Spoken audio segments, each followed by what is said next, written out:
Houjik eikhoi mangda taduna leiriba shingnaba shing asi khangdoktuna chapchaba waroisin ama puraknabagi pandam da Mayol na shinduna Anouba langon ki Ehou Haina Mingthonba poster ka mass awareness campaign ngasi Khwairamband Keithel ani karakta Houdokhre Khwairamband Keithel gi ima khadana saruk yaduna Houdokkhre poster ka mass awareness campaign aduga mari lainana Mayol gi president Assam Prince na hai campaign asi Mayol na shinduna chatkiba eikhoi gi Anouba langon gi paujal puba lamsang kongchat adugi aroiba numita langthabal da pangtokhiba mifam aduda lauthokiba warep singi manung chana chatharakpa campaign amane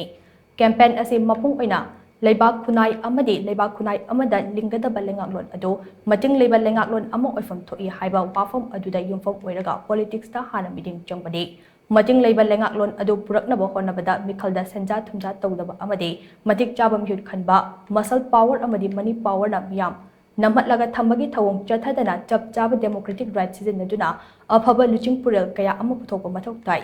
lakliba election asida miyamna wakhal hanthabiduna ngapigani khanthabiduna matik chaba mihut khanbaki matam oire kumja ing lising amaga chamapan hufutara nithoida manipura india gi mupong faba state ama oikraba matungda pangthokiba election singda afaba makhagi politics tawba ude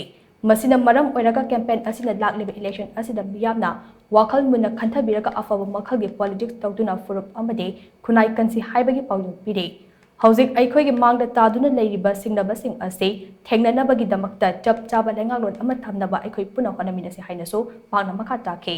poster kam mass awareness campaign aduda nangna politics yaw yadabagi chairakte nangondagi hanthaba mi singna nangi nathakta panbane politics pu thawoidabadi chat politics pu hangoi chukachaba kaida politics tagi labna legadabani khanba wakhal aranba wakhalone chawkhatpagi yamongnabane politics haibase leibak khunai na mayoknariba wathok lanthok sin adubo miyam khumna khana nainaba amasong waref lominaba adude daita leiba leibak cha ama oise bota sel launa isagi hak yongumse matik chabam hut khanse afaba lengak thamsi haibana chingba banner sing yaure पिजगदबदुदी अखोई अफब मखल की politics तौसी फुरुक कन्नबा खुनायसी कन्नबा अमदि मांगना तादुन लेबा तोकाय तोका सिंगनबा सिगी थेंगनबिदमक्ता अखोई चप चाबा लेंगालोन अमा लेबम थोई मरमदुन अखोई लेंगालोई सिंग पुथोकपगी अदुगुनबा democratic की